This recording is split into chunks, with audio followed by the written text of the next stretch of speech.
Hey guys, welcome to this episode of Aussie English. Today I'm actually really excited because I'm going to go over something with you guys that is more along the lines of pronunciation and Aussie grammar as opposed to talking about expressions or specific vocabulary.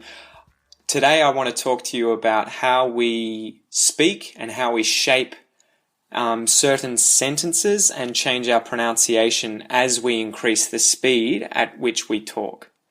I'm sure most of you know, if you've met an Australian or if you've been to Australia, how quickly some Australians can speak and how much harder it becomes to understand some of these Australians, or most of these Australians, when they speak incredibly quickly.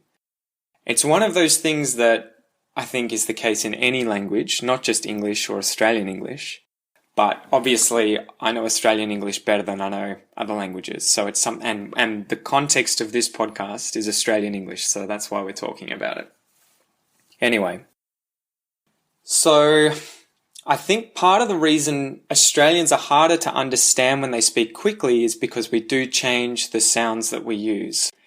One example is that we don't use T's as much when we speed up and we say D's instead, because if you're trying to articulate every single letter and every single word when you speak quickly, it's a lot more difficult than if you were to speak slowly. And it also tends to sound a little peculiar. And so I actually notice that when I speak with people who speak English as a foreign language, that I slow down and I articulate my words and pronounce things more properly and become a lot more easier for them to understand.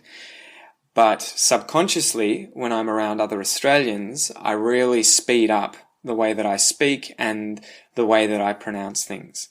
So today I want to use one example where I'm going to use the construction pronoun verb to go to the beach. And I'm going to show you how the sound of the sentence changes as I speed up. So I'm going to go through 4 or 5 different verbs. I want to, I'm going to, I need to, I've got to, I have to. And I'm going to follow each one of these with to the beach. The first example, if I say I want to go to the beach, I pronounce that perfectly, like I say every single syllable, I want to go to the beach.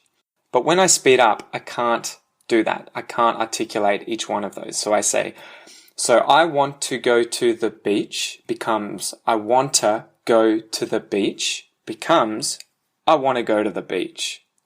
So you have I want to go to the beach, which becomes I wanta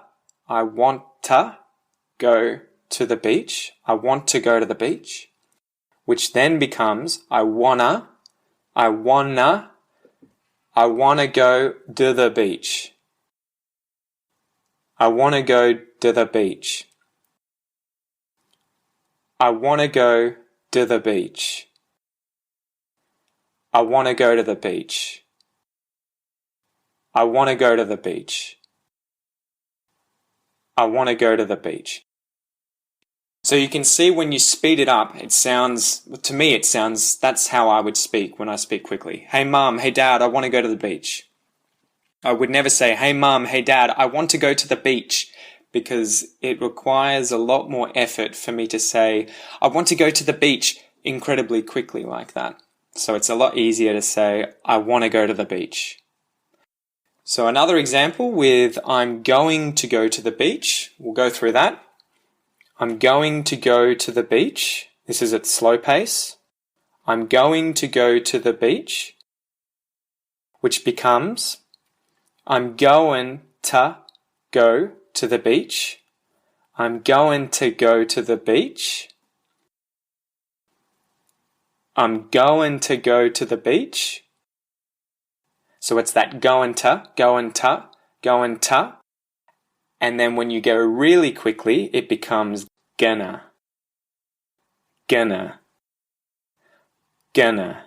I'm gonna go to the beach. I'm gonna go to the beach.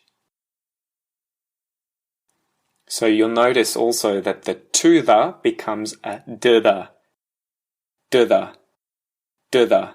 It kind of gets swallowed in that sentence. So let's practice. I'm gonna go to the beach. I'll do it slowly. I'm gonna go to the beach. I'm gonna go to the beach. I'm gonna go to the beach. I'm gonna go to the beach. I'm gonna go to the beach. So the next one, I need to go to the beach, becomes I need to go to the beach, which then becomes I need to go to the beach.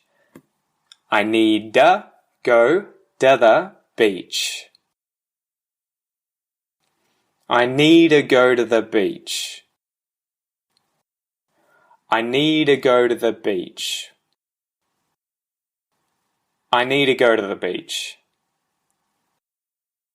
I need to go to the beach. I need to go to the beach.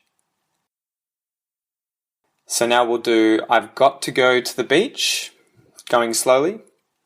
I've got to go to the beach becomes I've got to go to the beach becomes I've gotta go to the beach. I've gotta go to the beach. I've gotta go to the beach. I've gotta go to the beach. I've gotta go to the beach. I've gotta go to the beach. Now let's do the last one. I have to go to the beach. Becomes I have to go to the beach. Becomes I have to go to the beach. I have to go to the beach.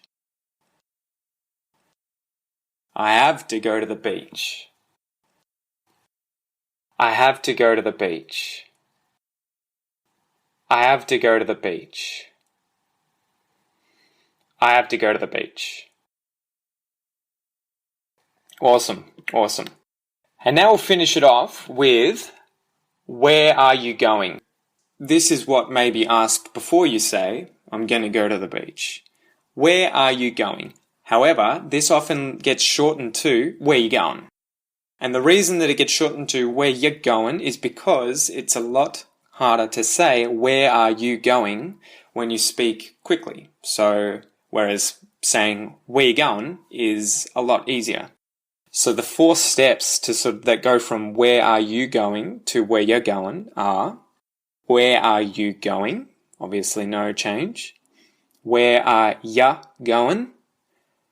Where you and going have been changed to ya going. And then we contract where with are. Where are ya going? Where are ya going? And where are you going becomes just where you're going, because it's, again, harder to say where are when you speak quickly. It's a lot easier to just say where. Where are you going?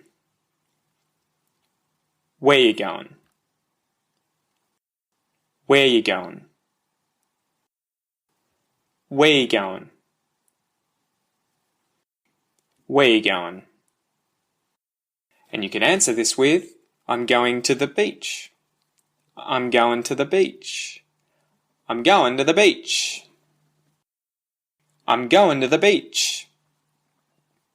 I'm going to the beach. I'm going to the beach. So there you go. That's one breakdown of some of the differences in how we would pronounce these kinds of words in English. So prepositions between and after verbs like going and to go. That to often gets swallowed and turned into a t or a d. And the same thing happens to that before nouns like the beach becomes a dither. So I hope that's helped. I hope that's given you some insight into why we speak the way we do, as well as give you a way to understand what we mean and what we're saying when we speak quickly like that. So it'll be really good practice if you listen to this podcast several times and you practice the pronunciation and how we say these sentences, even if you're just training your ears, so that when someone speaks to you who's speaking Australian English, you'll understand what they're saying, even if you yourself don't pronounce "I'm going to the beach" like that. I hope that's helped. So give me some feedback, give me some comments, let me know what you think, let me know how I can improve. I would love to give you guys as many useful tips, resources, advice, whatever I can in order to help you learn Aussie English. So until next time, have a good one.